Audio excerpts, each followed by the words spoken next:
situation in America doesn't seem too fun right now. There's a lot of people going through different situations about immigration, a lot of military force being deployed, and it's in the communities. The United States military was designed to support and defend the Constitution as well as the borders of the United States of America. However, in the Constitution, it does tell you that you're not supposed to use the military against civilians unless the civilians of the country are attacking you in a revolution or something to that matter. And we don't have a revolution. What we have is a lot of protesting going on, and that protesting is not doing uh, too much harm to America. It's not fighting against the democracy that's been established here in America. So when we have a situation like we got right now, it requires quite a bit of people working together. And that's not what we see. But we do hear our community, the African American community, being called out to support what's happening with this immigration. And we're saying, fuck that. We ain't going nowhere. We're sitting on the fence. And I don't blame you for sitting on the fence right now, because the bottom line is we've been in the fight all along. This ain't no damn beginning for us. We've been fighting since we walked off the damn plantation. So don't think that you got to call us any goddamn way, because we already there. And I apologize for using profanity, because it's such a serious matter. And when I do that, I don't mean any disrespect to anyone or any religion or anything out here in the community. But first of all, I want to say welcome to the Black News Network, BNN 247, the real voice of Black USA, broadcasting live from a Black perspective. We do not own the rights to the music, but we do own the rights to everything we say. So today's subject is that big, beautiful bill getting ready to become law. Now, you already know this is Donald Trump pushing this bill through, and we're going to get that damn bill through. Well, no, I ain't going to say we, I'm going to say he. He's going to get that damn bill through, because that's basically what he does. He manipulates and moves and pushes people into a direction that he wants. And that beautiful bill is a direction that he wants. So be prepared for the good parts of it and the bad parts of it, which we will cover today. I have several issues that I want to bring up when it comes to that big, beautiful bill. So I'm going to put that bill up, and we're going to dissect the pros and cons of what's actually happening in that big, beautiful bill. In most cases, people don't. It's hard to get deep into this document and find out exactly what is happening in America. So what we have to do as citizens is find the source to help us understand what the hell is going on, because everybody's up in an uproar about this damn bill, but nobody's saying what's in the damn bill, especially when you're watching this CNN, NBC, ABC, and all that other bullshit. So I'm watching it, and I'm here to tell you that it's not part of the bill. So let's get started with that. First of all, I'm gonna put this up. I'll be on the side, and then we're gonna go through it and get you an understanding of what we're dealing with. So let's get started. The first thing I want to talk about is the economic and trade part of the big, black, beautiful bill. That's me. I put that up there. The big, black, beautiful bill. I did that. I put the black word in there, so that'll give me 4 B's instead of 3. So the first part is the tariffs. All right, it included major trade partners like Mexico and Canada implemented a 10% tariff on all countries now, viewing foreign trade practices and deficits as a national emergency. Well, yeah, I support that part with our president, because Far too long have we paid or have we supported all these countries on the planet, and they have basically not supported us on the same level. We've provided military forces, we've provided monetary forces, recovery forces, all kind of resources based on taxpayer dollars. Now, that's what I don't want you to forget. Everything we're talking about is funded by you as a citizen. And that's another story because right now he's questioning your citizenship by birthright. And I'll tell you why closer to the end of the show. So these tariffs is a major thing. And if you don't know it right now, there's a 55% tariff on Chinese product. Now, Chinese have people in the billions. They have a billion people over there. In the United States, we only have 240 some, approximately 240 some million people. So that's a big difference. We only like 4 or 5, maybe 10% the size of China. So with that difference, there's going to be an issue when it comes to us providing the resources that's needed here in America that we've already started that we've been exporting from China for years. And by us exporting all this stuff from China, there's no there's no way for us to bring up manufacturing in our country to that level to make it balanced. So this 10% is fine for me, but this 55% tariffs on Chinese product, that's going to be a big damn problem. And if you notice behind the scenes, he did this again just in the last couple of days, the 55% on China, but he did it after he and Elon Musk made friends again. So now, since Elon has the Tesla, he doesn't. Elon Musk doesn't want the Chinese electric vehicles coming to America. So how do you stop those vehicles? You raise that tariff. Actual car coming from China may cost 25, 30,000. They're going to put 55% tariff on it. So you're going to pay 50, $60,000, 20,000 in tariffs for that car to come to America. It's not going to be paid by China. It's not going to be paid by the US. It's going to be paid by the citizen who bought that damn car. So you pay tariffs on damn near everything you buy anyway, because the wholesalers here in the United States take those items and bump that price up, whatever the percentage is, for tax and tariffs. So you end up paying it as a citizen of the United States, nobody else. So that is a serious situation for us in America.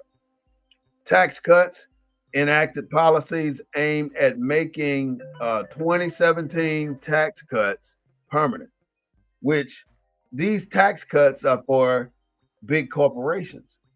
I mean, big corporations are getting the majority of relief from tax cuts, and they're not paying billions and billions of dollars coming from profit. They're not paying taxes on this money, and they'll get it. They say, oh, they put the workers and families and businesses in there to make that shit look good, but that's bullshit because we pay our taxes the best way we can. But when it comes to corporations, they use it as a way around paying any taxes, and they don't pay what they should be paying, in my opinion. That's some bull crap right there that the United States does that we should do better on. Um, this is a part that really makes me kind of angry, the deregulation. Just this last week, he enacted a bill that rescinded California's law to restrict gasoline engine use in California. You know, because they had a air quality rate that was really, really low, and it caused people to stay at home days, stay in the house because the air quality is so bad. We don't want you outside. So over the last 10 years, California implemented this law which said emission controls, electric cars all get incentives for cutting down on pollution in the cities like Los Angeles, San Diego, the big cities, Hollywood.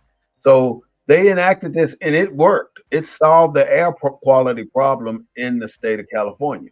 So Donald Trump just passed a bill to rescind that order so you can run any damn thing you want in California. Okay, so he also rescinded Biden's era energy regulations, which had a whole lot to do with oil and drilling on federal land. So he stopped people, Biden stopped people from drilling on federal land, and Trump gave them the drill, baby, drill. Told them you can drill on any damn thing that's available to be drilled on, and that's what people are doing now. Not the average person. These billionaires are the ones who benefited from the rescinding of those drill, baby, drill regulations, and they're drilling on our land. Now, if it says federal land, federal land belongs to the people. And if federal land belongs to the people, why we got no say so on who's drilling on that land? If you don't, if you recall, a couple years ago, they brought a pipeline when Donald Trump was president. They were running a pipeline through this Indian reservation, and I think it was Oklahoma, Minnesota, somewhere up in that area. And the Indians were protesting their ass off, and Donald Trump came in and told them, "Y'all better get the hell out of the way, run that damn pipeline." So they ran that pipeline, and then when he lost the election, the Biden was it Biden? Biden said, "We're going to cease and assist on building that pipeline." So he shut the pipeline down. That is what makes the difference here. These damn presidents, and it ain't about Democrat and it ain't about Republican. Get that out of your mind, because some things that Democrats do are good, some things that Republicans do are good, and vice versa. Some things they do are bad. So don't think it's Democrat or Republican. At the end of the day, they sitting in the same damn office, shaking hands, slapping backs, doing all that shit together. So don't think that it's one or the other. It's both of them people up there. Both groups ain't about shit. I'm just gonna put it like it is. They're fighting, they're taking their personal fights against each other and putting it on a national country level. Like if Donald Trump is mad at somebody, your ass going to jail. Or if he like you, you're gonna get a pardon. Even if you did some atrocious shit, you're still gonna get pardoned. That is the type of shit we're dealing with that right now. Before Joe Biden left office, he pardoned his son, the one who got caught up embezzling all this money and drugs and stuff. So he ended up pardoning that guy who had gotten convicted. I don't even know his name. Limited wind farm development. Now, wind farms had been the big thing going on in America lately. It's already all over Europe. These wind farms are generating so much electricity that it's not requiring the bigger plants that we were putting on the land in America. It's not requiring the nuclear facilities that we were putting on this land in America. And if you don't know, these nuclear facilities, they generate a substance that will never ever go away, and it's hazardous. So what they are doing now, when that stuff is ready to be moved, they're doing it in the darkness of the night, and they're taking it to caves that are in mountains, and they're burying it deep inside of mountains right now. And you can imagine how much is in there for the last 30 years, because they've been doing it all this. They've been doing it for a long time. There is a lot of hazardous waste in this country, in our soil. So when you're drinking water, when you're taking a bath, the filtration systems that you got in your house ain't working for you, baby. I'm telling you, that is something that you probably should take a look at. Get your water tested, because I'm telling you, it's not that damn good right now. That's a sad thing that we have to deal with here in America with our water situation, because of the deregulation right now. Limited wind farms are initiatives like what did that say? I don't know what it said. It's in. I got something in the way here. Like climate corporations programs. I'm not exactly sure what that is, but he's limiting. He's initiating. He limit the initiation of those items. So the next things that he worked on was border security, increased deployment of active duty troops to the southern border.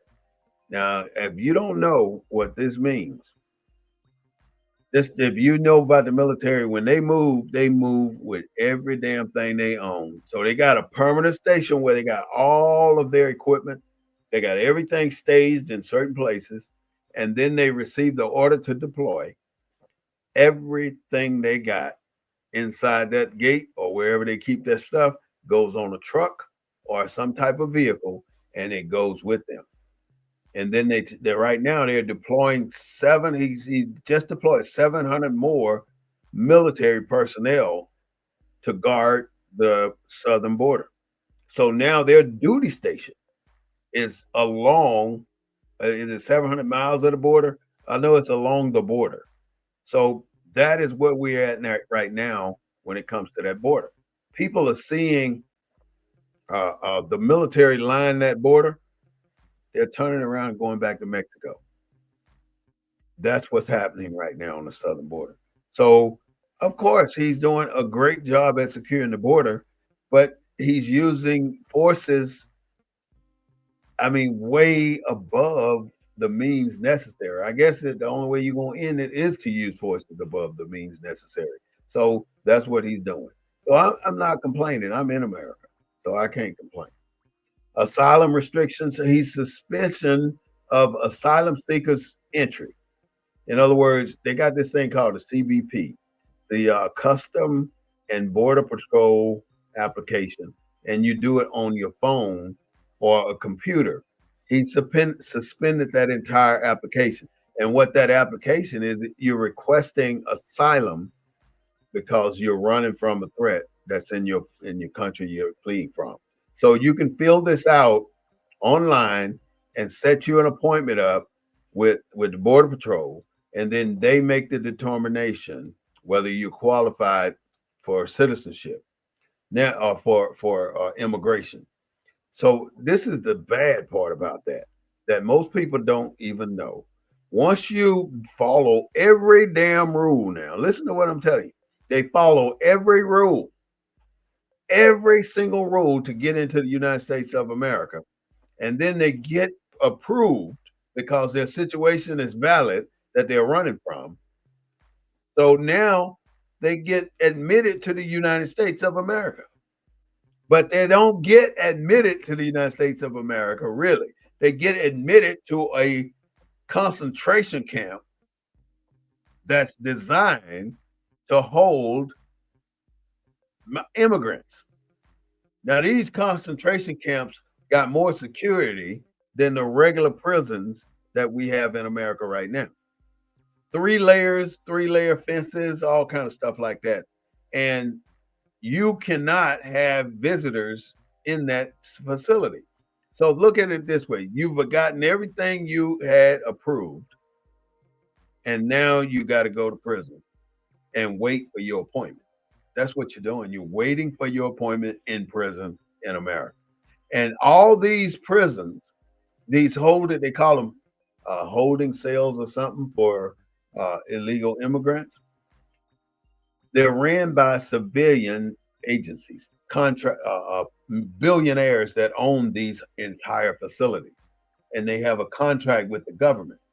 And that contract with the government put them in a position to get paid over $1,000+ per inmate. They don't get paid by the person though. They get paid by the bed. So if they got 100 beds in there, then they're billing the government for 100 beds. So the government has a responsibility to fill those beds. And so that means that they're going to have to do, if they want to save any money, because they got a contract with them, They're going to have to go out and find more immigrants.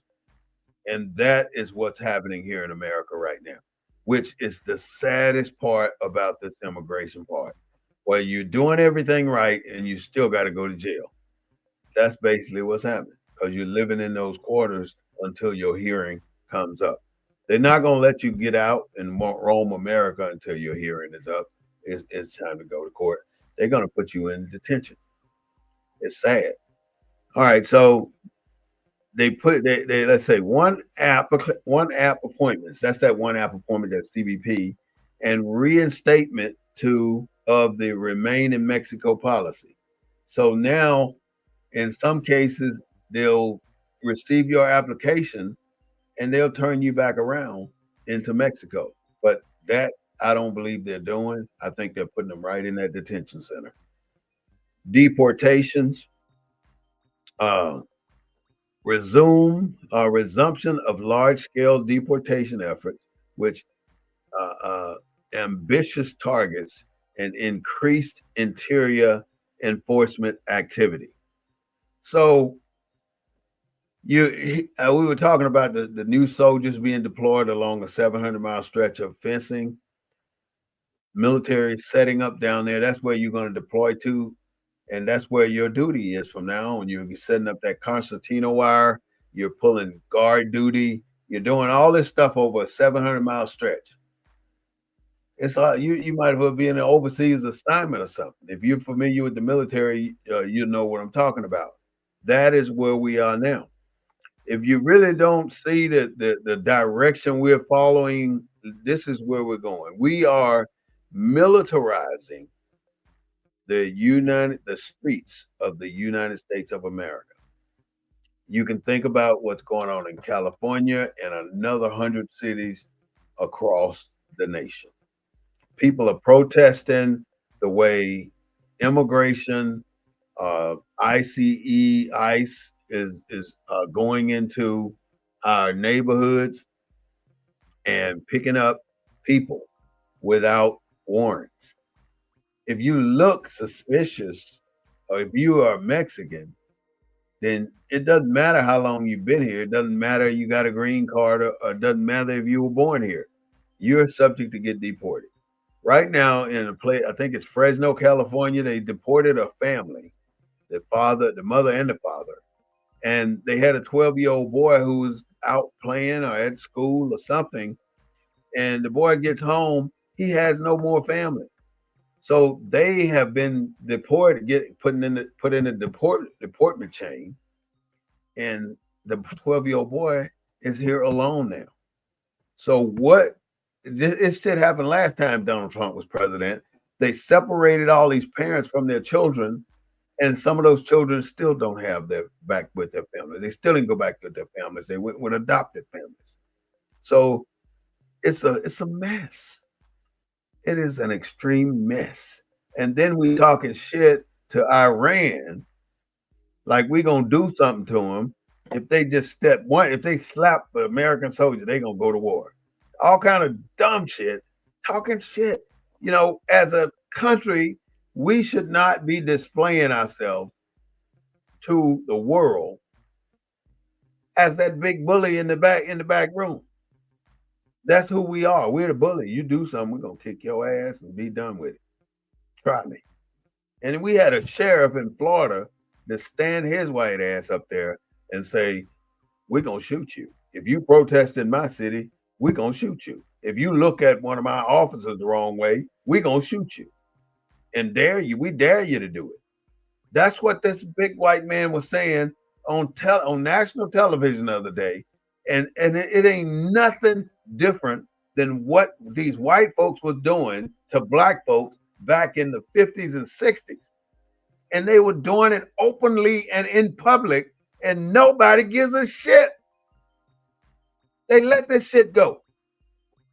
That's what bothers me the most, is how it is so easy for us to repeat our damn past because we won't admit what has happened in our past. The black culture's history has been hit more than anything in the world.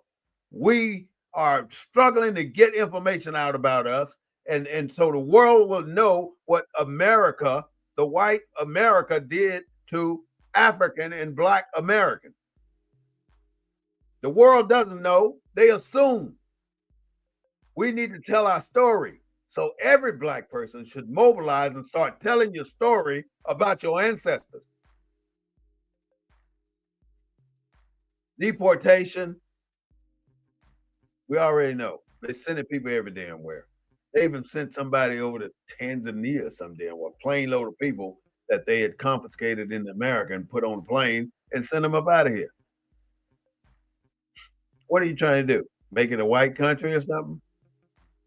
You know, people talking about, well, Black people are next. They're going to get you next. Well, God damn it, they've been getting us all along. It's time for us to damn do what the hell we've been doing all along. Be prepared for some bullshit. And that's what we do. Because there's no way you can accept this the way America's going right now. It's repeating history again. And it all looks professional. They all got uniforms, they all got their face covered, they all got military vehicles. But the bottom line is it's wrong. It's not humane. It's beneath the character and the integrity of America. We don't want to represent ourselves that way. And now countries are saying, if you're American, get the hell out of our country. We don't want you here because we don't want no trouble with that person y'all got in office. Get out. A lot of African countries are telling Americans to get out. They're even kicking out the American embassy. Reduce legal immigration. Efforts to restrict legal immigration through initiatives like ending the Central American minor programs and reducing refugee admittance.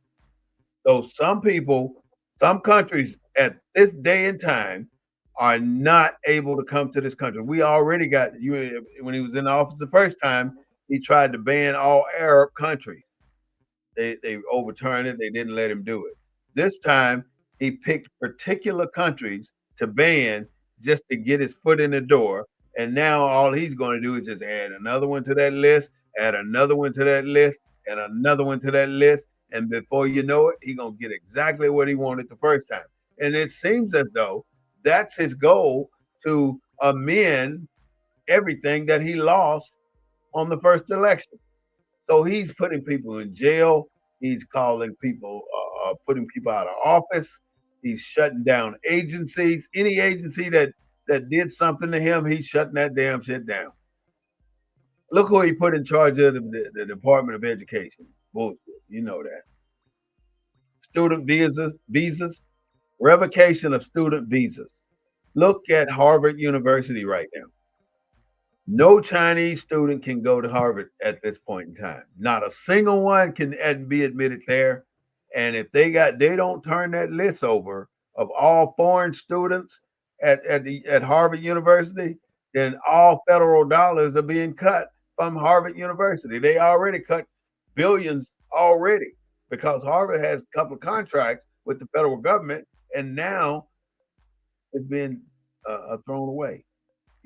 Harvard is tracking the displacement of children out of Palestine and a couple other countries too. But if the government cuts off the money, then what do you think happens to those children? There's no more tracking those kids because they're not getting paid to do it. You think they're gonna do it for free? But see, Harvard's slick as shit too. About 2-3 weeks ago, they said, "Well, we're going to release these pictures of Black people that were in slavery here in America." They got a plethora, a whole damn room full of damn pictures and documents of us, but nobody knew they had it. So now they're going to do a noble thing, and we're going to release it so we can get the Black people out there on our side. F Harvard with a capital damn F. That's some bullshit. You should have gave that shit away when you first got it. Why you wait till you get your ass in hot water and then try and give it to black people like you soliciting help or soliciting a group of people to back you up against the government. And hell to the now, you might as well get out there with the Mexicans. It's bullshit. All right, the big black beautiful bill and health care. All right, the Affordable Care Act, Obamacare, scaled back provisions. Now, since they tried 27 times to get rid of the Obamacare and they could not do it, now he's going to take it piece by piece and get rid of it. Watch what he's doing now. So he's scaling back provisions, rescinding enrollment and expansion. So that website now, you may be lucky enough to get on there and get enrolled if you don't have health care right now, but I doubt it. So I would suggest that you do everything in your power to get on this program, to get your health care, get some kind of health care through Obamacare. And rolling back provisions, what does that mean? So scaling back provisions. Let's say you're on Medicaid, right? Medicaid gives you this slot here saying you have the slot to go and have your a CAT scan or MRI or something like that. So you go, you get it done, you pay your core charge, $20 or whatever it may be. So now they look at your CAT scan and say, hey, you got a tumor on your liver or a tumor on your kidney, or there's something going on that we need to operate immediately. So you go back to the hospital, turn in your Medicaid card, and say, all right, now I need to get admitted, or I'm here to make sure all my stuff is in order so I can go get this operation. And you hand your card there and they run your card through that whatever system it is, and they tell you, well, sorry, Mr. Smith-Bey, you don't have the funds on your Medicaid card to get this operation. Now you've been dependent on this operation for years, or this card for years. Now you can't get what you need. So you're being denied health care. That's exactly what it is. You are denied there. You're being denied health care. But your Medicare card said, oh, we cover this here. We cover operations for tumors. We cover knee surgery. We cover hip surgery. We cover all that. But you go to get the surgery.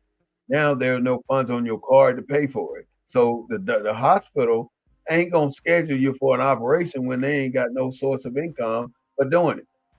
They want to get paid. They're a private industry and they don't give a damn about your health. They give more a damn about that money on that card.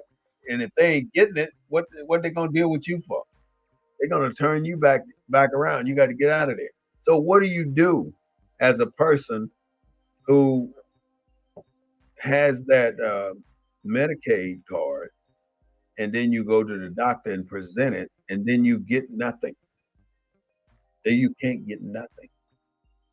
The only other option you got now is to, I don't know other option than the emergency room.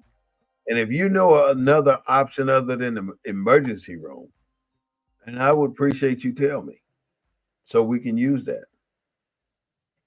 This is BNN 247, the Black News Network. And my job is to present to you the information that matters to you. And that's exactly what my goal is today. So I'm talking about this big black beautiful bill. So when you hear folks talking about it, you can go talk about it too. You have something on almost every detail that pertains to us. And it's about the military, it's about everything else. But these details affect us the most. So now you got some bullets that you can use to go talk to somebody if you have to. You don't really have to talk no damn about it, but at least you're not in the dark like most of the time we are, because they don't break this shit down for us, especially on CNN and NBC and Fox News and ABC. They don't break this shit down to people who may or may not have the resources to know what the hell this is or the time to dig into it and figure out what it is. So drug pricing, initiatives to lower prescription drug prices, directing HHS to encourage price reduction, required hospital and insurer to disclose prices. So you go in and you get a service and they just give you a roundabout bill saying, hey, you owe us this amount of money. That's bullshit. They got to tell you you got admitted, you got 2 bottles of this, you got somebody in your room to do this, the doctor checked on you on this, so you getting charged on each one of these items that doctor do. So if you're in the hospital, they come in, they chum in and they check on you, they give you a shot that goes on your bill. They come in, they check on you, they take your blood pressure, they give you a bill. They come in, they say we got to hook this up to your IV. That's a bill. All this stuff is a bill, and now the hospitals are required to give you a line item bill. Not you, they can't give you no general bill saying you owe them all this damn money. They got to tell you exactly why you owe them all that damn money. And if they don't tell you, then that's a violation of the HB1. I think that's what it is. HB1, House Bill 1, the big black beautiful bill. So that is an issue that we have to be aware of. And we got a lot of senior citizens in America right now. If nobody is looking after our senior citizens, they get effed royally. They getting screwed. Somebody got to be there to help our seniors. I'm going to be a senior one day. You're going to be a senior one day. And what you do today by setting up systems or understanding how the system works will benefit seniors in the long run. It'll benefit you in the long run. So somebody got to be there for you. All I'm saying is learn how you're going to be taken care of as a senior citizen because your ass going to get there whether you like it or not. If you live long enough, you'll see. Workforce reduction. They reduced the Health and Human Services Department. That Kennedy dude, he shut it down, all the way down. So everybody in the entire Department of Health and Human Services were removed. The building was locked down. And when they removed them out of that, it was over 2,000 people. When they removed them out of that building, they ransacked the building. So now a federal judge told them they were illegal. They illegally did that. This is Doge, Elon Musk and his crew. They illegally did that. So they had to get the keys back and allow the employees that they done fired to go back in there and go to work. And everybody didn't go back. And then when they got back, they had to put that office back together because Doge left it a mess. So that's a big, big deal with the Doge. They did all this stuff like shooting from the hip.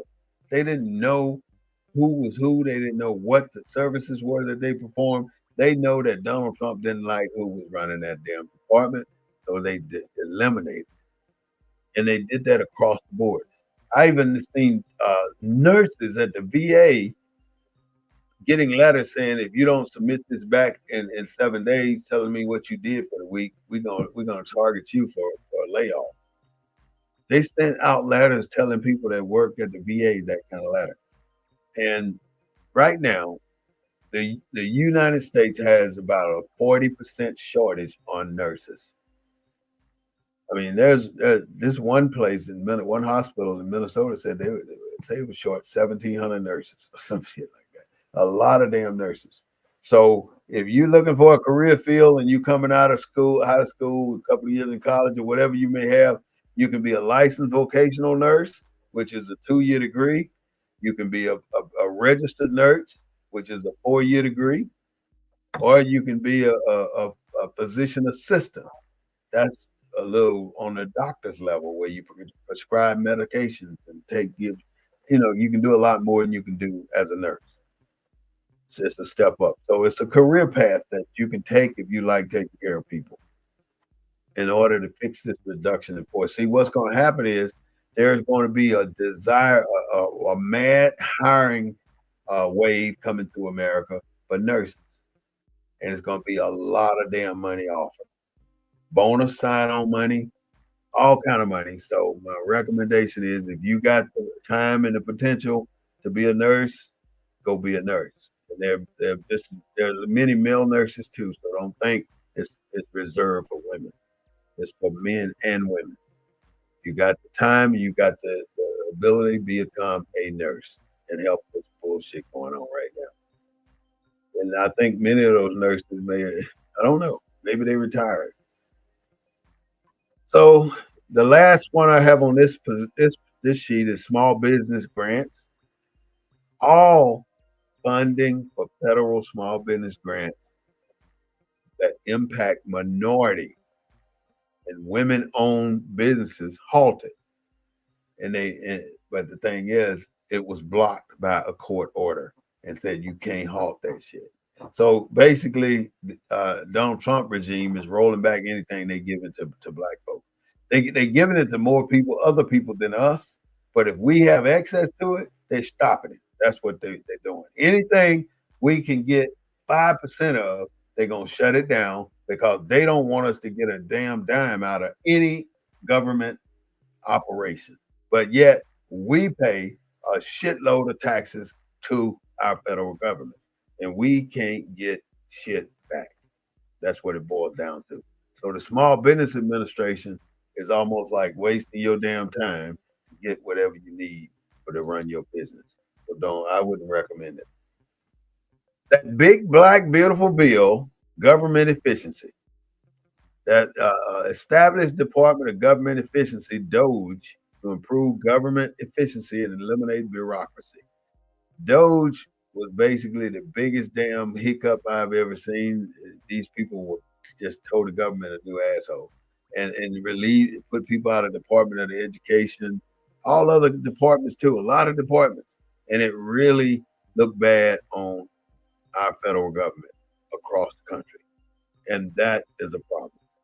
It's always been a problem for Doge. And now you see Donald Trump and Elon Musk departing, looking good. But then when they departed, some reason Elon Musk got a case of the ass from somewhere. He got mad and he started tweeting. And he went so far as to say Donald Trump was in the Epstein files.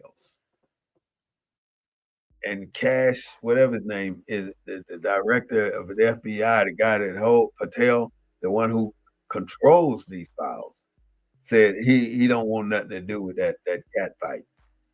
So how he gonna do that? And he the damn man. He's in charge of the files. He can't wash his hands of what he's in charge of. That's what it boils down to. He's responsible for those documents, but he don't want to get into that cat fight. So they were fighting, and Elon Musk revealed the beans by saying that. And then a couple of days later, his punk ass come back and apologize. And so now they buddies again, I guess. I don't know. And then after he apologized, Donald Trump comes back and says, all right, this is what I'm going to do for you. I'm going to raise the tariff 55% for Chinese cars to stop them cars from coming to America now. I'm doing this for you. So, pull that shit back. Because nobody needs to know that I'm in the damn box. I appreciate you doing that. And you appreciate what I'm doing too, right? That's that on the table shit, that shit that happened in the chicken room. That's what that is. So soon as Elon Musk rescinded his comments about Donald Trump being in the Epstein files, you know what you say, you can't put it back in. You can't unhear what he said. You can't unread what he wrote. It's something that you can't change that. Now nobody else want to talk about it. It's a secret now. Ain't nobody gonna say shit about Donald Trump being in the Epstein files. Ain't no reporter gonna investigate that. Ain't nobody gonna touch it with a 10-foot pole. That's what's happening. So Doge hit it on the head, and he ain't lying. He telling the damn truth. That's sad, but it's true. He's telling the truth. So I kind of believe in the concept of Doge, but I don't believe in the process, the application of Doge, because the application is going out there doing what they have done and not having a damn understanding of what they are doing. And then the second part, they put in a lawsuit to win access to all Social Security records. So here it is, this group of kids working for Elon Musk got they can go into your Social Security records and see every penny you ever made in your life and file taxes on. And that's what they do. They want to see how much money you made, and then should they be paying attention to you. So now they know every person in America that made money, and now they can go after anybody they want to based on Social Security information. And the Social Security information, we all scatter the damn Social Security. We always file and do what the hell they tell us to do, or we know we don't want to fight with the IRS. Basically, that's what we've been trained to understand. You don't want to fight with the IRS. And then I hear that I don't know if this is a fact, but I hear this. I hear that the Internal Revenue Service is not part of the federal government. It's a standalone entity, and so is the post office. Then and the federal government support these two agencies, something like that. I'm not sure how it works, but that's what I've come to understand. Okay, energy policy. Action to unlock energy potential included declaring a national energy emergency, and rescinding regulations seen as hindering energy development. I don't know what he did to in this department, but I know he did something. International agreement. He withdrew from the Paris Agreement. The first time he's in office, he did the same damn thing. Soon as Biden come along, he reinstates it, put it back in there. All right, so the international climate commitment. He doesn't care about global warming. Burn, dig, baby, dig, or do whatever he said you need to do. Drill, baby, drill. That's what he does. So that's Donald Trump doing this stuff that's causing havoc in America, and that's not a good thing. I mean, you basically burn bridges with the people that's been our allies for 150, 200 years. Canada can't stand his ass no more. Canada talking, got on TV today talking shit about Donald Trump, saying he's a convicted felon. They're saying all this stuff, and they feel it. They feel the tension between neighboring countries. But you notice that there's not a single soldier on the northern border, and it's longer than the southern border. Not no soldiers mounted to that border up there because Canada is allegedly all white, and we already know it ain't. So nobody's on that border. But you think that America is the only place that that's out here for Black and African Americans. I'll tell you about that in a little while. All right, this big black beautiful bill did some things for senior citizens. It increased tax deductions for us. If you're 65 and up, you got some tax deductions. So this is all in the bill. Additional $4,000 deducted per filer with modified adjusted gross income. So if you make $75,000 or less for a single filer, for no family, just you, then you get that $4,000 deduction. If you make $80,000 as a single filer, you don't. Or if you make $75,001, you don't. If you make 75,000 or less, you get the $4,000 deduction. Same with a married couple. You make 150,000 or less, you get the deduction. You make over 150,000, you don't get the deduction. You get a $2,000 standard deduction for single filers. and a $3,200 deduction for married files. Standard deductions for seniors by $4,000. It goes from 2025 this year to 2028. So you can apply this on your taxes when you file next year. This is very important if you want to save $10 or more than that. So that's basically some of the information that I wanted you to receive from that big black beautiful bill. But I do want to talk about some other things. And those other things are not necessarily exactly what I'm talking about. Today, the concern was the citizenship of the American, African American, and the black person. If you know what the 13th Amendment is, which I'm sure you do, 13th Amendment set slaves free. The 14th Amendment allegedly made the slaves citizens. Now, how did that work? All right, so you were in the Civil War had just ended. Now you got thousands of Confederate soldiers that lost the war. Now you got millions of black people being freed off the plantation. The million black people coming off the plantation were told that because of the Emancipation Proclamation, you're free. You can go. But if you want to stay, I will give you employment.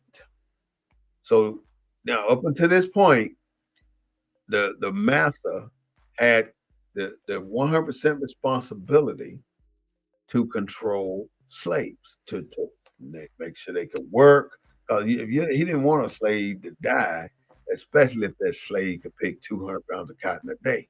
He did everything in his power to keep that slave healthy. So it was the boss man, the white man's responsibility to keep his slaves functioning, able to do the work out here in the community. So he had that responsibility and he had that expense as well. Now, with that expense, he had that expense. I'm trying to turn off of this thing. It's bothering. He had that expense to take care of all the slaves. So when the Emancipation Proclamation was passed, he no longer had that expense, but because he was about to start compensating the slaves for working on his farm. So he convinced a handful or more to stay there and he would compensate them. All right, I'm going to give you housing. I'm going to give you food. I'm going to take care of your medical stuff, but and I'll pay you on top of all that. You're gonna get $1 a week or some shit like that. It was some bullshit. But that's what he started doing. And they kept those slaves, many of them on the plantation, but many of them said hell to the no and they left. So the ones that left had no direction on where to go because they probably hadn't been too many places in on this continent. So now you got a million wandering black men. So they put them in the punch bowl, many of them. But the ones that they didn't put in the punch bowl and the ones that found their way got to become productive people in the country. And when they did become productive, they all their inventions and all their success stories were taken by white men. And the federal government helped them to get helped the white man to take whatever the black man had under all circumstances. And then here comes the movie Birth of a Nation, which shows how the Klan was beating down the black man because the black man was the biggest threat to white women. The black man, listen, I gotta say it again. The black man was the biggest threat to white women. So white men made it a habit to kill black men and castrate black men and give it to their spouse. They give the private parts to their spouse. That is some atrocious stuff if I ever heard of it. It's really sad that this is what they did. Um, so now we're talking about the 14th Amendment. I'm getting to that. The 14th Amendment went for ratification. And at the time the 14th Amendment went for ratification, there were 37 United States. 37. In order for it to be ratified, 28 states had to ratify the 14th Amendment. Only 21 states ratified the 14th Amendment. And the president, Johnson, at the time, made it law, made it the 14th Amendment.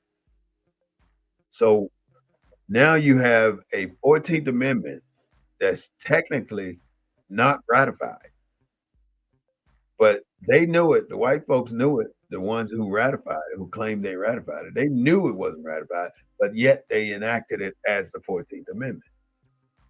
So now here it is, 2025. Everybody has ignored the 14th Amendment until now. And now you find that the 14th Amendment, which said that you are a citizen if you were born, all that stuff here in the country. If you don't know, look it up, the 14th Amendment. But you are now subjective to not being a citizen because the 14th Amendment was never ratified. Not only that, the 14th Amendment is a violation of the Fifth Amendment. The Fifth Amendment tells the world that the United States of America will never, ever screw you out of what's rightfully yours. That's in the Fifth Amendment. If you have never read that, you should read it and understand that the United States saying that if it's yours, we're not going to take it from you. We'll borrow it, but if we do need it, we can do it eminent domain and pay you for it.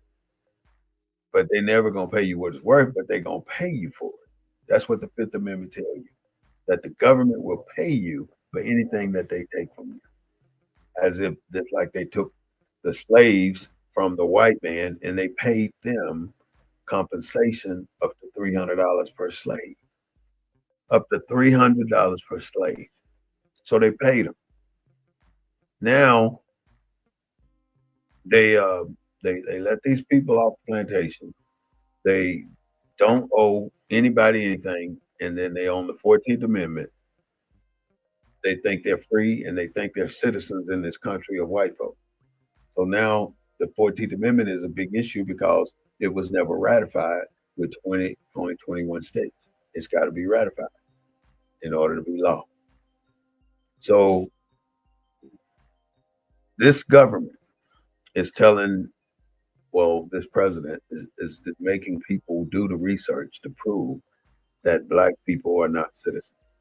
And in my opinion, you're not. Because the second thing about the 14th Amendment, I almost lost my train of thought, is that in the 14th Amendment, it contradicts the Fifth Amendment by saying that even though we freed the slaves and we agreed to pay the people for the slaves,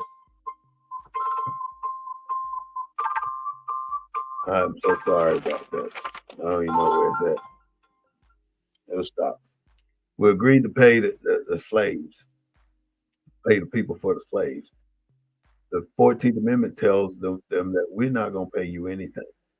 We decided that whether we owe you or not, don't ask, because if you ask for your money, then you become a threat to us. So we're going to sue you and lock you up just because you asked for your money. That's what the 14th Amendment tells American citizens, all the American people that they owe, the ones that they owe money to. Now, that again makes the 14th Amendment invalid. So the black people that were born in America, and if you had military service, there was something you have to do before they do anything with you. You before you go through before you get inducted into the actual military. You can go through all the sign up process, the medical, the picking your job, all that before this happens. And now it's time for you to go to the military base. There's something you have to do before you go. You stand there in that recruiting office, and everybody that was in the military know this, and you took what they call the oath of amnesty.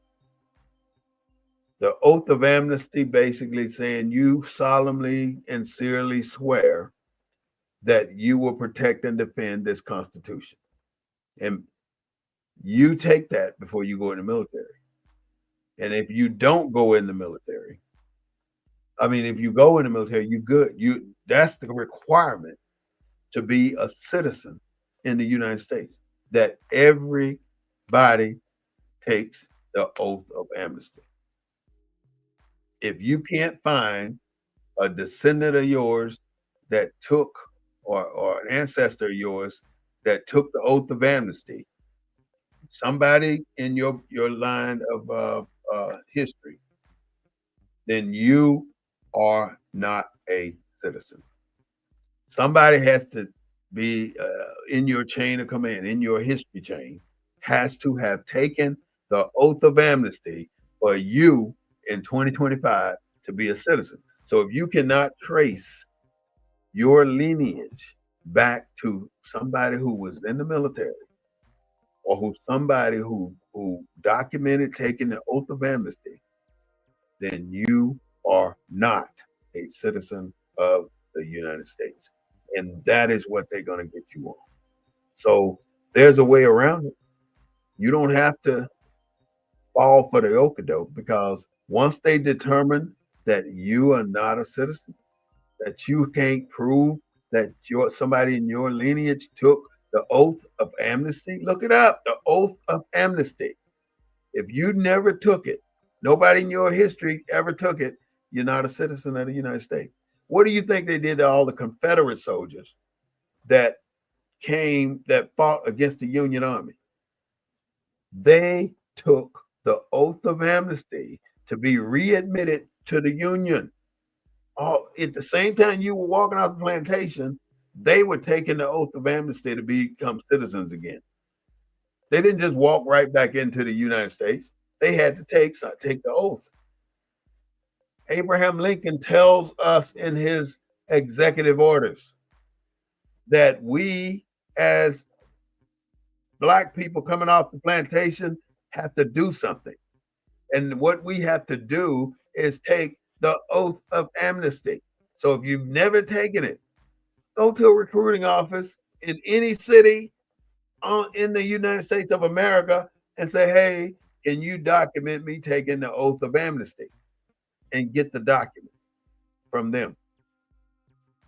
Become a citizen, because if you're not, I'm afraid to see the first bus load or the first plane load of African Americans or Blacks on that damn plane going to another country. And they'll send your ass anywhere. You might go to Africa, you might go to Venezuela, wherever they are going to take the plane from, that's where they're going to send you.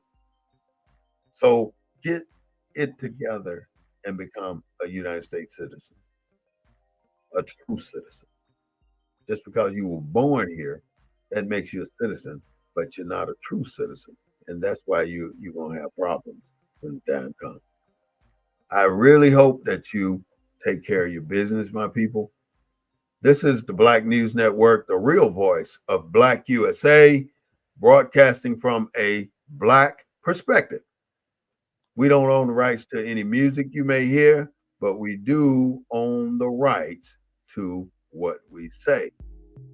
We'll be back next Sunday at 3:30 p.m., bringing you the news as we always do. Don't forget to like us on Facebook, please. Like us on Facebook, BNN 247. Subscribe to us on YouTube.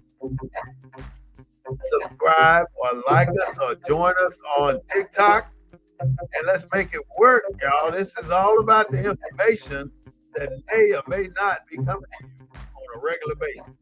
So it'll keep coming from the Black News Network. And by the way, don't let this day go without somebody saying Happy Father's Day to you. So if nobody said it to you yet, I'm saying it right now. Happy Father's Day to all fathers out there. White, black, green, or indifferent, it doesn't matter. Happy birthday, happy Father's Day. So with that in mind, take care, and I will see you on TikTok all through the week around noon every day except for Sunday. But I also want to see you at 3:30.